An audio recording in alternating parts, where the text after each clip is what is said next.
مرحب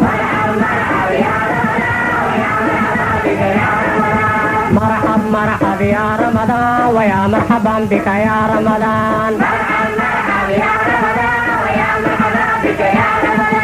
مرحب يا رمضان ويا مرحبا بك يا رمضان.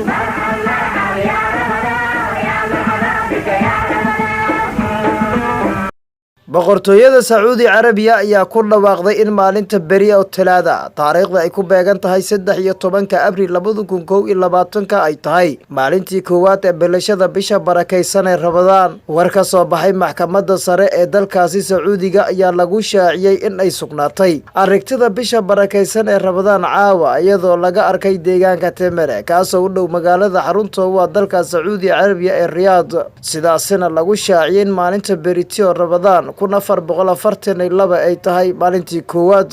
Waxa Sacuudiga ku raacay in maalinta berito ay tahay maalin soon ah dalalka Khaliijka intooda badan, gaar ahaan wadamada Qatar, Imaaraadka Carabta, Kuwait iyo Bahrain. Dalalka kale ee ku dhawaaqay in maalinta berito oo Talaada ay tahay maalintii koowaad ee Ramadaanka ayaa waxa kamid ah dalalka Indonesia iyo Malaysia. Dalalka hore ugu sii dhawaaqay in ay berito ay Talaada isla markaana ay tahay maalin Ramadaan ayaa waxa kamid ah wadamada Masar, Yemen, Lubnaan, Tunisia iyo dalkaasi Turkiga. Dalalka kale ee shaaciyay in maalinta Arbacada oo 14 Abriil ay u bilaabanayso bisha barakeysan ee Ramadaan ayaa waxa kamid ah dalalka Bulgaria iyo dalkaasi Oman.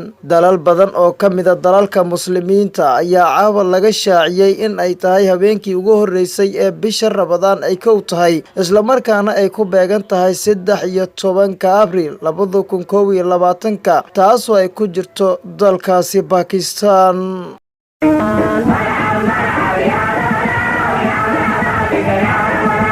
مرحب مرحب يا رمضان ويا مرحبا بك يا رمضان.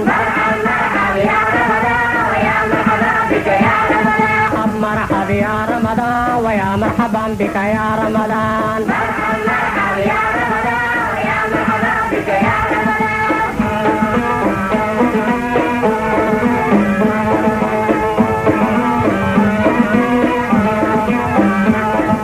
شو مقعيب بلا ومضنا معبودك وامانين يا رمضان. شو مقعيب بلا ومضنا معبودك وامانين يا رمضان.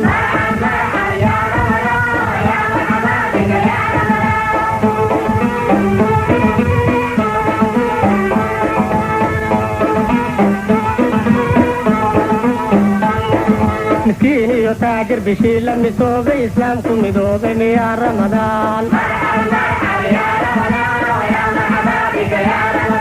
مسكيني يتاجر بشيل مسوق إسلامكم مدوق يا رمضان.